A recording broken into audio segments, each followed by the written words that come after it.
Imagina una película. Una película de miedo cuyo argumento trata sobre una pandilla de amigos que van a una cabaña en el bosque donde se desata alguna especie de evento sobrenatural que desemboca en la muerte de los adolescentes que la protagonizan. Probablemente estés pensando que ese es el mayor cliché imaginable para una cinta de terror. Pero cuando el escritor Stephen King vio una película con este argumento en 1982, se atrevió a decir que era la película de terror más ferozmente original que había visto. Y es que la saga de la que vamos a hablar hoy es la precursora de este tipo de películas, la que inventó el cliché: Posesión Infernal. La saga de terror de Sam Raimi consta de 3 entregas cinematográficas, un remake, una secuela televisiva, cómics, videojuegos y una huella muy patente en el género. La historia de la saga, que sentaría los precedentes del género de terror, empieza a finales de los 70, en concreto en 1978, cuando un fan de los cómics de Spider-Man, su hermano y sus amigos de la universidad hicieron un cortometraje de miedo con un presupuesto de apenas $1.500, titulado Within the Woods. En dicho corto puede verse la idea que he mencionado anteriormente: el lastre que supone tener poco presupuesto, el cuidado con el que Sam Raimi trata a sus obras y la importancia de la atmósfera al hacer una película de miedo. En esta época podía verse casi cualquier película en los autocines americanos. Era habitual que se proyectaran películas de directores noveles, realizadas con más pasión que dinero y cuyos argumentos eran más simples que la puesta en escena. Tras ver este tipo de cine, Sam convenció a su hermano, Ivan Raimi, para dejar los estudios y hacer una película mejor que las que se exhibían en los autocines. Juntos escribieron el guión y llevaron a cabo el rodaje con el dinero que consiguieron con el corto. La Evil Dead original está influenciada por cintas similares de bajo presupuesto como Maniac, Halloween o Las colinas tienen ojos, de la que podemos ver un póster a modo de guiño en la cabaña en la que transcurre la historia. Los efectos especiales son todos prácticos: maquillaje, prótesis, sangre falsa y stop motion para el gore al más puro estilo de Lucio Fulci. Pero sin duda lo que más destaca es la dirección. Los juegos de cámara son simplemente magistrales. La cámara se convierte a veces en un personaje más. El mal en sí, que zigzaguea por el bosque, persigue a los personajes o directamente los ataca. Por eso vemos puntos de vista subjetivos cuando un personaje es poseído por ese mal.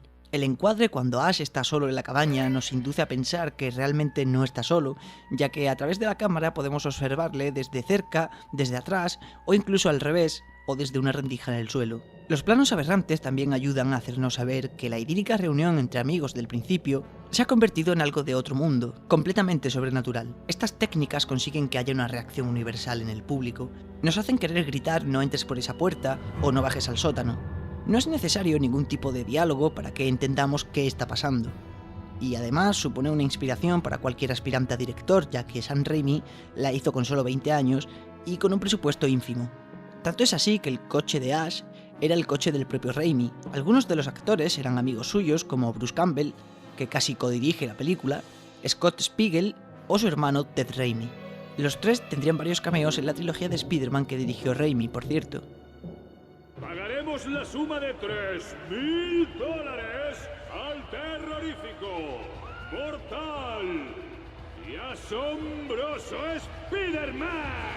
El caso es que su influencia se ha podido ver en directores como Edgar Wright o hasta en Francis Ford Coppola. Las altas dosis de gore de Posesión Infernal consiguieron que el metraje se recortara en su versión para cines de Reino Unido, como tantas otras películas como La Masacre de Texas, pero cuando las lanzaban al mercado casero en formato VHS, no se molestaban en recortarlas, lo que provocó que se armara un gran revuelo cuando las autoridades británicas se percataron de ello. Aquello se conoce como las video nasty o repugnancia videográfica, y Sam Raimi tuvo problemas legales en el antiguo continente, amén de muchos otros directores como Kubrick que no vienen al caso. Esto propició que el gore se rebajara un poco con algo de humor en la siguiente entrega de la saga, Evil Dead 2 o Terroríficamente Muertos, la cual empieza con Ash yendo a la cabaña con su novia y... un momento, pero entonces esto es un remake, y de ser así, ¿por qué el 2 en el título? Existe cierta confusión al respecto de si Evil Dead 2 es un remake o una secuela, y es que el canon de la saga es muy complicado. Luego entraré en detalles. Volviendo a Evil Dead 2, la dirección sigue siendo tan cuidada como en la primera, que tiene aires de película amateur, y sigue contando una historia visualmente. Ejemplo de ello es la escena en la que Ash, estando en la cabaña, ve que la motosierra de la pared, que ya pudimos ver en la original, ha desaparecido. Y sin haber visto el primer film, sabemos que falta una motosierra porque de esta solo queda la silueta. Acto seguido, la herramienta hace aparición. Es un gag cómico y un jumpscare al mismo tiempo. Eso es algo que se repite a lo largo del metraje. Cada momento de terror está combinado con humor de una forma que funciona realmente bien. Los efectos visuales están más conseguidos al disponer de más presupuesto, y esto es lo que hace que la gente la considere mejor que la primera. En Posesión Infernal, lo único que nos puede sacar de la historia es darnos cuenta de los efectos de baratillo que utiliza a veces. Al final, Ash es mandado al pasado, a la Edad Media, donde lo adoran. Pero cuando empieza el Ejército de las Tinieblas, la suerte que corre Ash es muy distinta. Está cautivo. Esta tercera entrega es una película mucho más grande que las anteriores. La acción se ve magnificada al tener que enfrentarse nuestro protagonista a todo un ejército de no muertos. Durante el viaje que tiene lugar antes de la batalla final, el terror se ve claramente solapado por ese humor absurdo por el que se caracterizan los demonios de la trilogía. Aquí Sam Raimi nos está dejando patente que esta no es una película para tomarse en serio como la primera, es puro espectáculo mezclando de una forma muy original el género de terror con el de la comedia. Klaatu, Berata, Nelson. Las he dicho, ¿eh? Algunas escenas tienen la firma de Sam Raimi. La escena en la que los personajes construyen armas para la batalla está ejecutada de la misma forma que la escena de Spider-Man que filmaría posteriormente, en la que Peter Parker diseña su traje de superhéroe. Antes de hablar del final, me veo obligado a explicar el porqué de las contradicciones que hemos visto con anterioridad. Evil Dead 2 es un remake de Evil Dead, pero también es una secuela.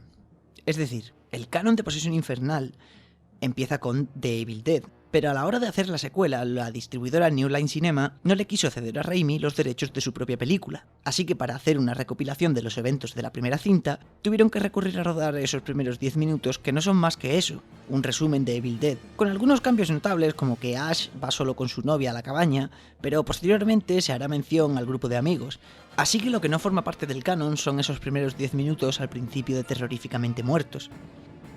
Posesión Infernal acaba aquí, y Terroríficamente Muertos empieza realmente aquí. Pasa lo mismo con el final. Cuando quisieron rodar El Ejército de las Tinieblas, tampoco contaban con los derechos, por lo que los primeros minutos vuelven a contar lo que ya hemos visto de otra forma, y la historia continúa desde ahí. La serie Ash contra Evil Dead se sitúa años después del Ejército de las Tinieblas. Los cómics y videojuegos sí forman parte de un canon alternativo. No comparten universo con las películas ni con la serie. Para liar un poco más la cosa, El Ejército de las Tinieblas tiene dos finales distintos. En el primero, el que forma parte del canon, Ash vuelve a su época. Pero en el segundo, que también formó parte del canon hasta que se hizo la serie, Ash viaja de la Edad Media al futuro. Un futuro postapocalíptico del que no podemos saber mucho. Este final era el original. La idea de Raimi era hacer una cuarta parte que se desarrollara en el futuro, pero la productora no quería arriesgarse y para la distribución al extranjero incluyeron el primer final. Para solventar este problema, Sam e Ivan Raimi empezaron a escribir un guión que continuara ambos finales. Evil Dead 4 iba a contar con dos protagonistas, un Ash en su época y otro en el futuro. Pero en algún momento los hermanos Raimi debieron darse cuenta de que se les estaba yendo la historia de las manos y decidieron parar. Un remake en el futuro funcionaría mejor que una cuarta parte. Paramount estuvo en negociaciones con New Line Cinema para hacer Freddy contra Jason contra Ash, pero ni Bruce Campbell ni Sam Raimi estuvieron de acuerdo en hacerla porque se deberían desprender del control creativo y supondría diluir la franquicia de Evil Dead con la de Freddy y con la de Jason. En el paréntesis entre la última película y la primera temporada de la serie, Sam Raimi hizo la trilogía de Spider-Man y otras películas de terror como Arrástrame al infierno, en la que reutiliza la fórmula de Evil Dead, sangre a borbotones, jumpscares combinados con gags y efectos de sonidos exagerados. Y el coche. El Oldsmobile de Raimi aparece en todas las películas que dirige. En 2013, Sam Raimi produce por fin el remake de Evil Dead, una actualización de la cinta original que funciona sin parangón con la misma. Tras el remake, se plantea hacer una secuela.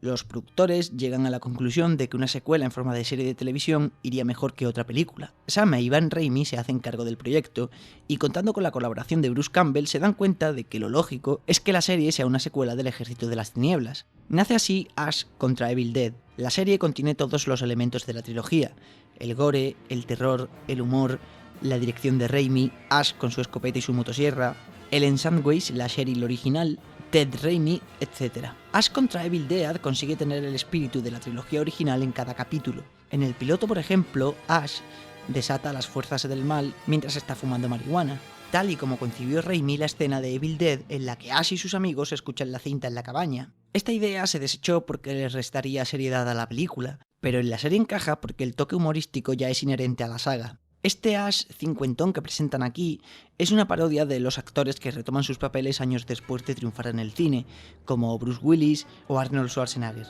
Y a la vez ese papel de fracasado que vive en una caravana proviene de My Name is Bruce, rebautizada en España como Posesión Demencial, que es una película dirigida y protagonizada por Bruce Campbell interpretándose a sí mismo. Ted Raimi y Ellen Sandweiss aparecen en este festival de metahumor. No sabes lo que es el miedo, no has currado con Sam Raimi. Junto con otros actores de la trilogía que también tienen un cameo. Ash contra Evil Dead va por su tercera temporada y continúa expandiendo el universo de Posesión Infernal que creó Sam Raimi hace ya más de 40 años.